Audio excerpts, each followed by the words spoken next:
Everybody, just lie down, y'all. We're going to think for a little bit. We're going to think of a way of not thinking.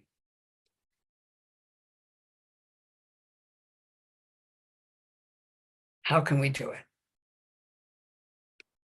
How can we turn our minds off? There is no little volume control there.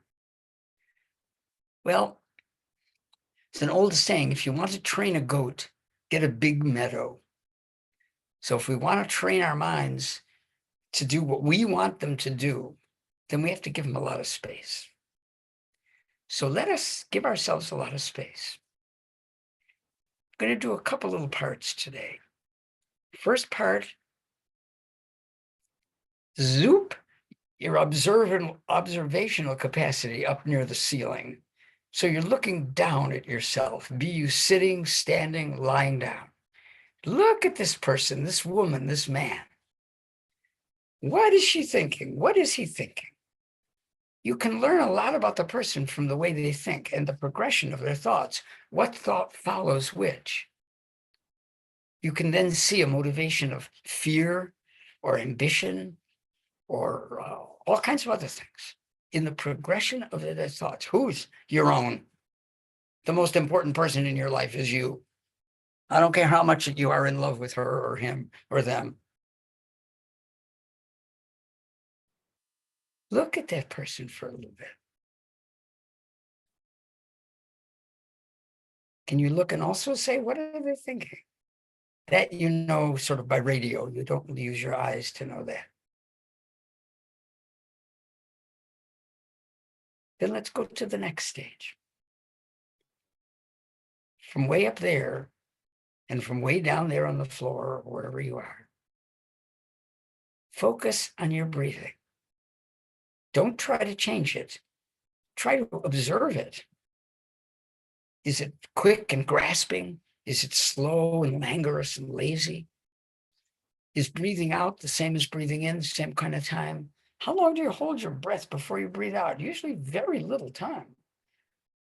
How long is your breath out before you start the next breath? Again, not a great eon.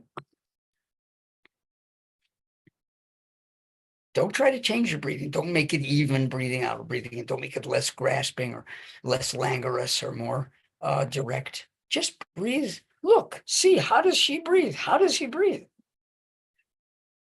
And in doing this, you've brought the fences of that meadow in which you're training the goat much closer together. There's only one thing on your mind here. Breathe. You're focusing.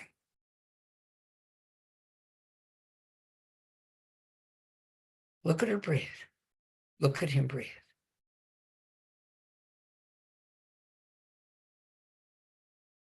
The right lung fill the same as the left.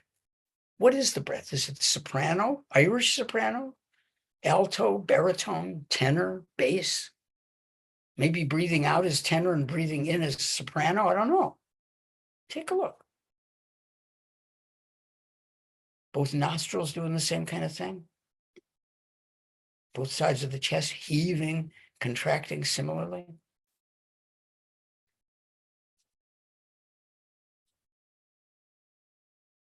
And now for the third stage. This is just an appetizer to meditation. I want you to take not a gargantuan Herculean breath, not an Olympic breath, just a nice breath in and hold your breath. What is she doing now?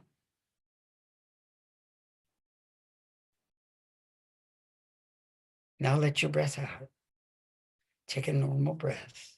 We're going to try again. You don't have to hold your breath a long time. You have to get that state where you're focusing on nothing. Nothing is happening. That's what I want you to be. That's the meditative state. Can you meditate on loving people? Yes, you certainly can. I highly recommend it. But you can also meditate purely. Meditate without a seed. Like loving. So here we go again. Ready, exhale. Now take a nice breath in. and focus on that person who is doing it.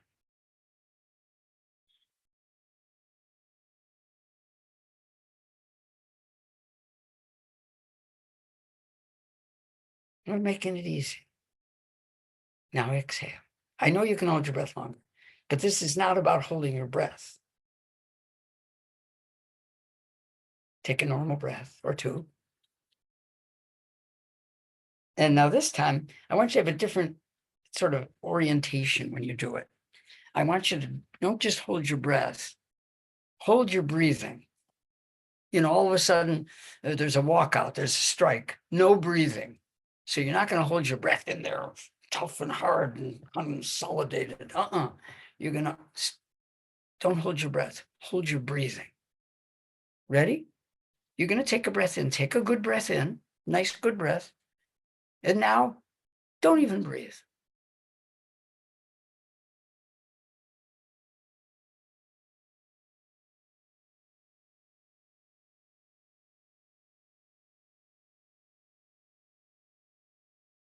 For some of us, that's long enough. So come down. Breathe normally. What we're doing here is focusing on less and less until there's nothing doing except you're focusing. You're not focusing on anything. A friend of mine in medical school said, we're learning more and more about less and less, when we were down to the cellular level and the paramecium and the mitochondria and the atomic level. And he said, more and more we're learning about less and less until pretty soon we'll know everything about nothing. And that is just about what I want you to do.